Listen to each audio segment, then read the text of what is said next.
Tonight's town hall topic is the economy, a very emotional topic. And we've assembled a terrific panel of experts who will give us their take on what's wrong with the economy and offer suggestions on how to fix it. So let's go meet them right now. Joining us this evening is Everett Wilkinson of the South Florida Tea Party, Jeff Arnold from the Florida Atlantic University College Republicans, Stephanie Rosendorf of the Florida Atlantic University College Democrats, and Steve West from the Rational Majority.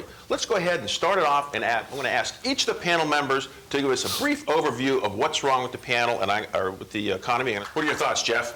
I feel as if the government is doing a fantastic job, except for we don't have enough, control over the small businesses. We need to kind of get everybody on the same page and have everyone with the same policies and whatnot. And there you go, for the whatnot. So right now we have a heavy cloud over us regarding debt. Now, in your opening remarks, Jeff, you said that people aren't paying their fair share in taxes. You said we need to get more money from the businesses, we need to get the wealthy to pay more. Can you expand on those comments a little bit? I just feel like the wealthy shouldn't pay as much in taxes, because the more money that the wealthy will get, it can trickle down and go into the lesser and get more jobs and everything. So well in the 80s. That was fantastic times in this country. That's a great way to do it. Yeah, but the 90s were such a good time. Nice to know that you guys have developed your plan over the last 25 years as a GOP. That's great. And now we continue to put greater burdens on today's workers to pay off today's retirees, and those burdens are getting bigger and bigger, and we really can't fund it any longer unless we make significant changes. How do we reform it? Do we just tax the people more on payroll deductions? Or do we means test Social Security? Or do we go to a different business model?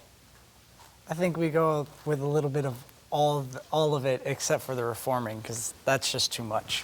So I think more taxes in the higher brackets as well as the lower, just to make it even for everybody. But, the more you can get out of people, the better it is to help out for the long run. Raising taxes to increase the revenue comes in for programs like Social Security, making the wealthy pay their fair share is what you said earlier, Jeff. Let me give you a statistic here. The top 1% of income earners in the United States pay 36.7% of all income taxes collected. The bottom 95% pay 41.3%. So those numbers are almost equal. The top 1% pay almost as much as the bottom 95% combined. How much is too much? Because, Jeff, you said we need to tax the wealthier more. Seems to me the wealthier are paying more than their fair share. At some point, does this cause them to perhaps even leave the country, to make changes, to hide their income? That's a good question.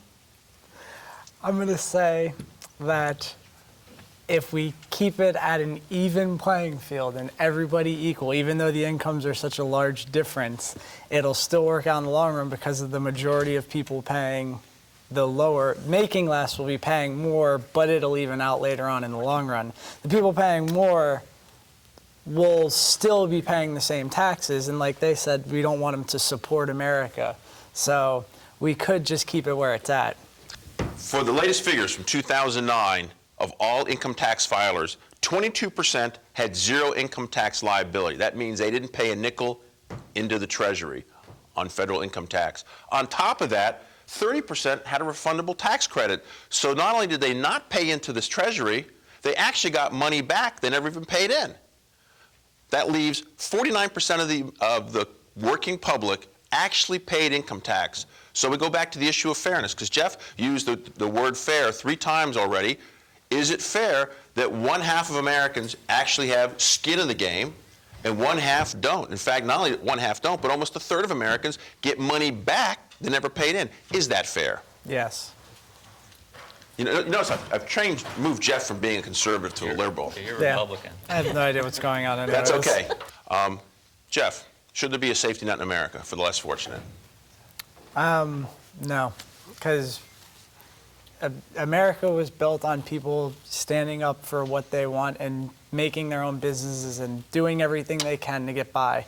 So why should the less fortunate be given handouts when I had to work hard for my money, and so did most of these people here. As most of our studio audience can see now, Jeff has gone from being a conservative to liberal to libertarian. So we go through all of those political persuasions today. A lot of issues have been addressed, and I think there's been a lot of information that's been made available to the public at home to make up their minds.